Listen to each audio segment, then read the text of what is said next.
Okay, तो आज के इस वीडियो में हम लोग कवर करने वाले हैं मैथ क्लास 8 चैप्टर नंबर 8 उसकी एक्सरसाइज 8 बी को। समझ में आया? 8 बी मैं क्यों बोल रहा हूँ, क्योंकि 8 ए का एक्सरसाइज जो है वो हम लोगों ने ऑलरेडी कवर कर रखा है। 8 बी के हम लोग कवर करने वाले हैं 6 से लेकर 10 तक के क्वेश्चंस को। हम लोगों ने पिछली वीडियो में 1 से लेकर 5 तक के सारे क्वेश्चंस को बहुत ही अच्छे से कवर कर रखा है। तो तुमने अगर नहीं देखा है तो पिछली वीडियो का लिंक तुम्हें डिस्क्रिप्शन में मिल जाएगा, या फिर चैनल पे जाकर तुम प्लेलिस्ट से भी देख सकते हो। फिलहाल अगर हम लोग बात करें क्वेश्चन नंबर 6 की, तो क्वेश्चन नंबर 6 जो है वो हमें बोल रहा है कि 3 नंबर्स हैं, ठीक है, जिनका रेशियो 4:5:6 दिया हुआ है। अगर तुमसे बोला जा रहा है कि sum of the largest and smallest जो है वो इक्वल है sum of the third and 55 के। अब देखो 4, 5 और 6 में तुम्हें सबसे बड़ा कौन दिख रहा है? 6 होगा, ऑब्वियसली बात है, और सबसे छोटा 4 है। जो थर्ड चीज बचेगा वो तुम्हारा 5 बचेगा। ये बात सही है? तो देखो यहाँ पे तुम्हें सबसे छोटा दिख रहा है 4, उससे बड़ा दिख रहा है 5 और उससे बड़ा 6। तो लार्जेस्ट 6 हो गया और स्मॉलेस्ट जो है 4 हो गया। तो बोल रहा है कि इन दोनों को का जो सम होगा वो तुम्हारा जो है वो तुम्हारा किसके इक्वल है? थर्ड और 55 के। तो 5x प्लस 55 ये दोनों आपस में इक्वल होगा, ये वैल्यू और ये वैल्यू। समझ में आ गया? तो आओ इसे क्लियर करके अच्छे से लिखते हैं। चलो सबसे पहले यहाँ पे हम लोग लेट कर लेंगे कि let the numbers be 4x 5x and 6x। ठीक है, तो यहाँ पे एंड लिख दिए 6x। अब हम लोगों ने यहाँ पे ले लिया है, यहाँ पे एंड शायद सही से नहीं लिखा है, तो इसे हम लोग सबसे पहले सही से लिखते हैं। Okay 5x and 6x। Okay, अब देखो यहाँ पे अकॉर्डिंग टू क्वेश्चन लिखने के बाद हम लोग यहाँ पे जाने वाले हैं क्वेश्चन के साथ। हमसे बोला जा रहा है कि जो स्मॉलेस्ट नंबर है और लार्जेस्ट नंबर जो है उसको जब हम लोग ऐड कर रहे हैं तो वो इक्वल हो रहा है थर्ड, यानी 5x के और 55 के सम के इक्वल। तो ये जो है हमारा 10x हो गया और ये हमारा 5x प्लस 55 हो गया। अब ये 5x हमारा इधर आएगा तो हमारा कितना हो जाएगा? 5x हो जाएगा। कैसे 5x हो जाएगा?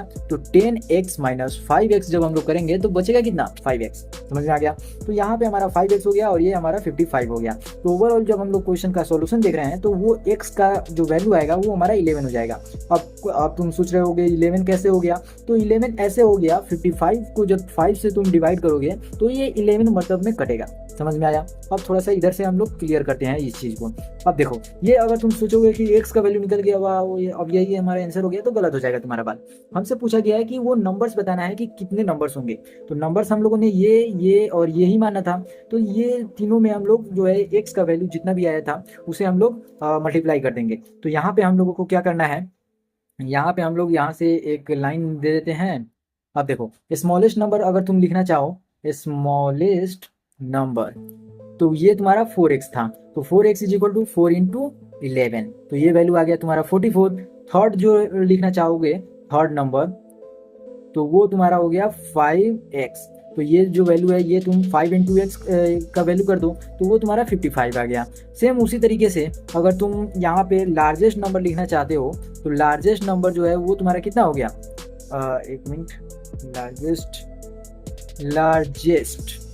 लार्जेस्ट नंबर अगर तुम्हारा देखो तो वो है 6x। तो 6 इंटू 11 जो कि तुम्हारा 66 आ गया। अब ये तीनों जो है तुम्हारा क्वेश्चन नंबर 6 का आंसर हो गया। अब बढ़ते हैं क्वेश्चन नंबर 7 की तरफ। तो क्वेश्चन नंबर 7 से पहले इसे हम लोग इरेज करेंगे। इरेज करने के बाद हम लोग इसके 7 नंबर पे आते हैं। 7 नंबर हमारा क्या कर रहा है, सबसे पहले उसे लिख लेते हैं। ओके, तो हम लोगों ने क्वेश्चन नंबर 7 को यहाँ पे लिख लिया है। देखो क्वेश्चन नंबर 7 हमारा क्या कर रहा है उसे मैं तुम्हें थोड़ा सा बताता हूँ। क्वेश्चन नंबर 7 बोल रहा है if 10 is added 4 time a certain number. तो सबसे पहले तुम्हें मानना होगा कि कोई नंबर जो है वो x है, ठीक है। यहाँ पे बोल रहा है वो नंबर का जो है अगर हम लोग 4 टाइम्स कर देते हैं और उसमें 10 ऐड कर देंगे, ठीक है, तो यहाँ पे 4 टाइम्स x का हो गया और ये हमारा 10 आ गया। अब देखो ये बोल रहा है द रिजल्ट्स, इसका मतलब इक्वल टू। समझ में आया? ये हमारा इक्वल है किसके? तो 5 less than 5 times the number, 5 times the number, ठीक है। तो 5 लेस देन है तो यहाँ पे सबसे पहले 5x हो गया और यहाँ पे माइनस में हो गया 5। समझ में आया? अब देखो यहाँ पे जो है तुम्हारा ये वैल्यू इधर आ जाएगा या फिर ये वैल्यू इधर आ जाएगा और ये वैल्यू इधर आ जाएगा, ट्रांसपोज कराना पड़ेगा हमें, ठीक है। तो यहाँ पे हम लोग 4x माइनस 5x कर दिए और इधर हमारा -10 जो है जाकर इधर ऐड हो जाएगा तो वो वैल्यू निगेटिव में आ जाएगा -15, और ये वैल्यू हमारा -6 है, और ये वैल्यू जो है हमारा -15 हो गया। तो ये माइनस से माइनस कैंसिल आउट हो गया और x का वैल्यू जो है हमारा वो 15 मिल गया। ठीक है, तो इस तरीके से 7 नंबर का आंसर चुटकियों में निकल गया। देखो तुम्हें क्या करना होगा, सबसे पहले तुम्हें लिखना होगा let the number be x। ठीक है, अब अकॉर्डिंग टू क्वेश्चन लिख देने के बाद तुम डायरेक्ट यहाँ से लिखना चालू कर सकते हो और आंसर जो है तुम्हारा 15 आएगा। अब इस तरीके से हम लोगों ने 7 को भी कंप्लीट कर लिया है। अब बारी है क्वेश्चन नंबर 8 की, तो सबसे पहले उसे लिखते हैं, उसके बाद सॉल्व करते हैं। ओके, तो क्वेश्चन नंबर 8 हम लोगों ने ऑलरेडी लिख लिया है। अब बात करते हैं कि आखिर क्वेश्चन नंबर 8 में हमारा पूछा क्या गया है। तो क्वेश्चन नंबर 8 बोल रहा है कि दो नंबर्स के बीच का जो रेशियो है वो हमें 3:5 दिया हुआ है। ठीक है, दो नंबर्स ऐसे हैं जिनके बीच में जो रेशियो है वो 3:5 है। अगर उसे हम लोग 10 से बढ़ा देते हैं तो जो नया नंबर आएगा वो हमारा रेशियो 5:7 के इक्वल होगा। देखो इस केस में हम लोग क्या करने वाले हैं, सबसे पहले समझो क्या होगा। तो इसमें लिखेंगे हम लोग लेट द नंबर बी एक्स। यहाँ पे हम लोगों ने लेट द नंबर एक्स मान लिया। अब यहाँ पे अकॉर्डिंग टू क्वेश्चन करेंगे, कह रहा है कि कुछ दो नंबर जो है ऐसे होना चाहिए जिनका रेशियो 3:5 के रिस्पेक्ट में होना चाहिए। तो ये हम लोगों ने 3/5 कर दिया। तो देखो कोई भी रेशियो जो होता है, कोई भी रेशियो अगर तुम उसे मतलब फ्रैक्शन में लिखना चाहो तो तुम उसे लिख सकते हो। ठीक है, जैसे 2:3 जो है ये हमारा रेशियो है। अब इसे हम लोग लिखना चाहें तो जो पहला रहेगा वो तुम्हारा न्यूमरेटर हो जाएगा। ठीक है, और दूसरा जो है वो तुम्हारा डिनोमिनेटर हो जाएगा। तो ये बात अगर समझ गए होगे तो इसको हम लोग इस तरीके से भी लिख सकते हैं, 2:3 को 2/3। समझ में आ गया। तो यहाँ पे 3/5 कर दिए। तो कह रहा है दो नंबर्स ऐसे होना चाहिए, तो हम लोगों ने नंबर माना था x, तो ये हमारा 3x और ये हमारा 5x हो जाएगा। अगला जो बात बोल रहा है कि दोनों को हमें 10 से बढ़ाना है, तो इसमें भी 10 ऐड कर दिए और इसमें भी 10 ऐड कर दिया। अब ये जो है ये बोल रहा है हमारा इक्वल है किसके, 5:7 यानी 5/7 के।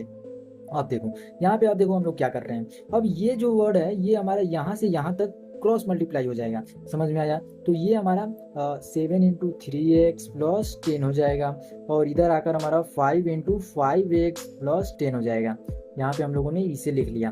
अब यहाँ पे देखो ये हमारा मल्टीप्लाई हो जाएगा, तो ये 21x हो जाएगा और ये हमारा 70 हो जाएगा। ये 25x हो जाएगा, यहाँ पे 25x हो जाएगा और ये हमारा 50 हो जाएगा। क्लियर है बात। अब देखो यहाँ पे ये छोटा है तो इधर से हम लोग इधर भेज देते हैं। समझ में आया। तो ये हमारा आगे चलकर यहाँ से 70 बच गया और ये हमारा इधर से 50 मंगा लेते हैं, तो ये हमारा -50 हो जाएगा। यहाँ 25x है और इधर से 21x जो आकर निगेटिव में हो गया हमारा, ये 20 हो गया और ये हमारा 4x हो गया। तो अब देखो 20/4 हो जाएगा हमारा, इधर मल्टीप्लाई में है 4 और इधर आकर डिवाइड में हो जाएगा। तो इस केस में जो हमारा वैल्यू आया x का वो आया हमारा 20/4। अब ये कैंसिल आउट होगा, ये वैल्यू हमारा x का जो वैल्यू होगा वो हमारा 5 आ गया। अब ये x का वैल्यू तुम सीधा 5 आंसर लिख दोगे तो वो गलत हो जाएगा। तुमसे यहाँ पे पूछा गया है कि ओरिजिनल नंबर्स क्या होगा। तो ओरिजिनल नंबर जो है तुम्हारा 3:5 बोला गया था, तो 3:5 यानी 3x हो गया और 5x हो गया। तो 3 × अगर हम लोग x करते हैं तो 5 आया था x का वैल्यू, तो ये हमारा ओरिजिनल नंबर 15 हो गया और ये हमारा 5 × 5 करने के बाद 25 हो गया। तो ओरिजिनल नंबर 15 और 25 आया, ये समझ लेना।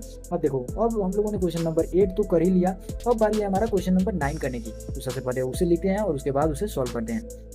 अब देखो यहाँ पे जो 9 नंबर क्वेश्चन हमारा कह रहा है वो बहुत ही आसान क्वेश्चन है। कैसे आसान है, क्योंकि मैं तुम्हें बताने वाला हूँ कि कैसे आसान है। देखो यहाँ पे 9 नंबर क्वेश्चन कह रहा है find 3 consecutive odd numbers whose sum is 147।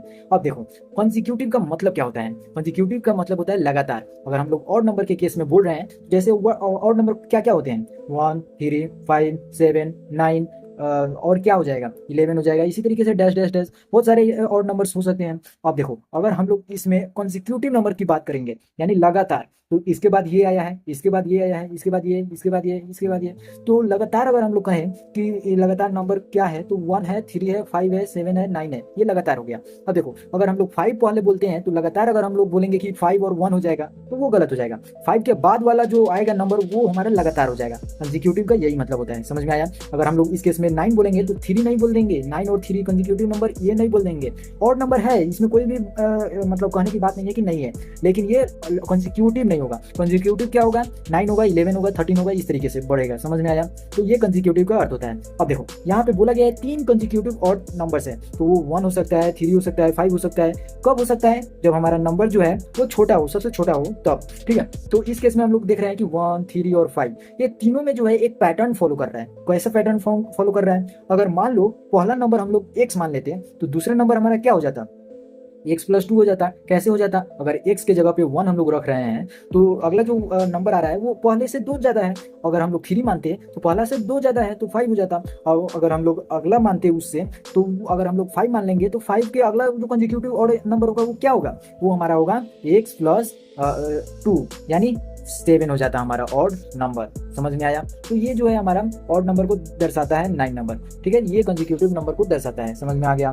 अब देखो यहाँ पे हमें बोल रहा है 3 कंसेक्यूटिव नंबर्स को लेना है, तो इसके आगे तो हम लोग चाहे तो x+4 भी करके और आगे जो है सॉल्व कर सकते हैं। ठीक है, लेकिन यहाँ पे अगर तुम देखो तो तुम्हारा जो बुक है उसमें तुम्हें कुछ अलग ही तरीके से समझाया है। ठीक है, तो वो जो है तुम्हें मल्टीपल ऑफ 2 के केस में समझाया है, हिंट दिया है, तो उसे भी मैं तुम्हें बता देता हूँ कि आखिर तुम्हारे बुक में किस तरीके से दिया है।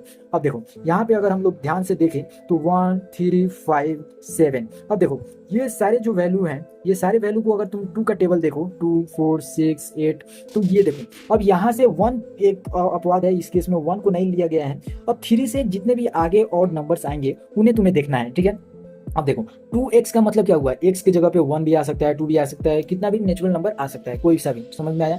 तो यहाँ पे x ये तुम्हारा जो है वो तुम्हारा नंबर को दिखाएगा। ठीक है, तो यहाँ पे मैं पहले क्लियर कर रहा हूँ और फिर देखो यहाँ पे हमारा ऑड नंबर क्या क्या है, 1, 3, 5, 7। तो मैंने बताया 1 को कैंसिल कर देना है, तो इसे हम लोग यहाँ से रहने दे रहे हैं। 3 के आगे हम लोग देख रहे हैं। ठीक है, तो यहाँ पे तुम्हारा बुक जो है कंसेक्यूटिव नंबर्स को दर्शाने के लिए वो तुम्हें देखो किस तरीके से बताया है, 2x+1 बताया है तुम्हारा बुक।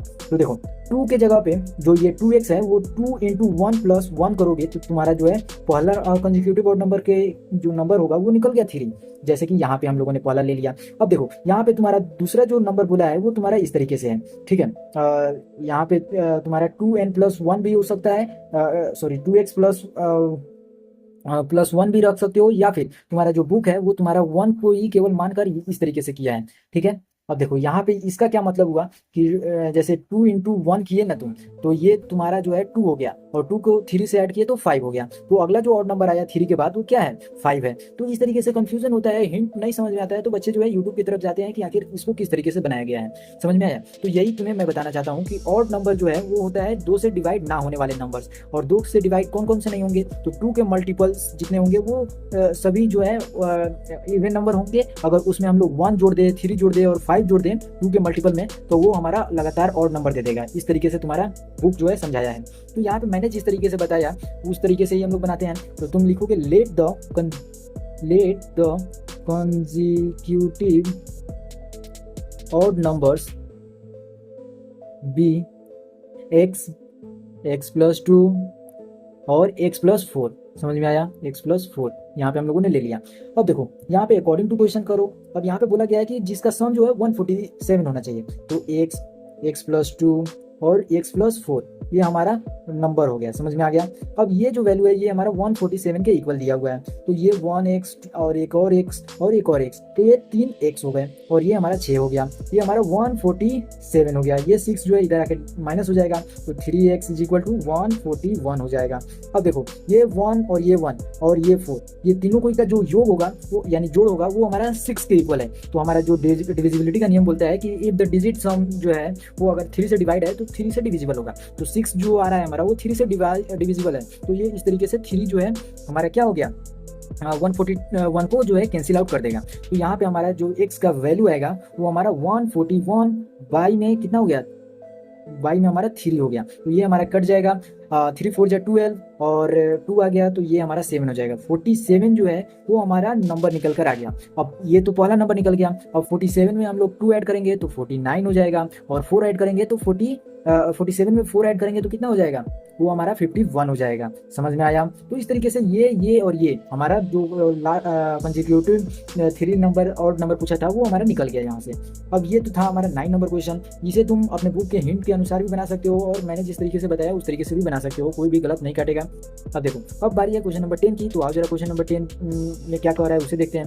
क्वेश्चन नंबर 10 भी सेम ही है। क्वेश्चन नंबर 10 में केवल क्या बोला गया है कि उसमें इवन नंबर है और उसका सम जो दिया हुआ है तुम्हारा, वो तुम्हारा दिया हुआ है कितना, 234, ठीक है, 234 दिया हुआ है। और 10 नंबर जो बोला गया है 3 कंसेक्यूटिव इवन नंबर। तो इवन नंबर क्या क्या होंगे, जो 2 से लग जाता है नंबर वो हमारा इवन नंबर होता है। जो 2 से नंबर डिविजिबल होता है उसी को तो हम लोग इवन नंबर बोलते हैं। तो लगातार अगर बोल रहा है तो 2x हो जाएगा पहला, 2x प्लस 2 हो जाएगा दूसरा, और 2x प्लस 4 हो जाएगा हमारा तीसरा। यही हमारा किसको दर्शा रहा है, इवन नंबर और कंसेक्यूटिव इवन नंबर को। समझ में आ गया। तो इन तीनों को हम लोग सम कर दे रहे हैं और वो सम किसके इक्वल हो जाएगा, वो हो जाएगा हमारा 234 के इक्वल, यानी 234 के इक्वल। अब देखो ये 2x और ये 2x 4x हो गया और ये 2x जो है 6x हो जाएगा।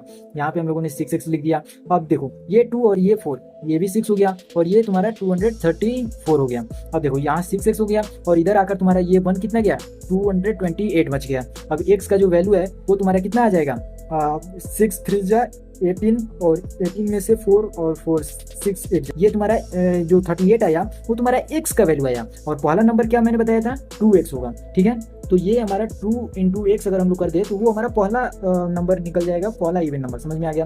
तो 2 इंटू 38 आया था ना, तो 38, तो ये हमारा 6 और ये हमारा 7, 76 जो है वो तुम्हारा पहला नंबर निकल गया। अब 76 में ही 2 जोड़ दो तो ये तुम्हारा दूसरा निकल गया, 78 हो गया। और 76 में ही तुम 4 नंबर जोड़ दो तो वो तुम्हारा 80 हो गया। इस तरीके से जो तुम्हारा तीनों लगातार कंसेक्यूटिव इवन नंबर पूछ रहा है वो तुम्हारा 76, 78 और 80 निकल कर आ गया। इस तरीके से क्वेश्चन नंबर हम लोगों ने 10 को भी कवर कर लिया है। तो अब हम लोगों ने इस वीडियो को समाप्त करना है। तो वीडियो को लाइक करो, चैनल पे नए हो सब्सक्राइब करो, ऐसी और भी वीडियो चैनल पर मिल जाएंगी, तुम्हें जाकर उन्हें भी देखना चाहिए। तब तक के लिए बाय।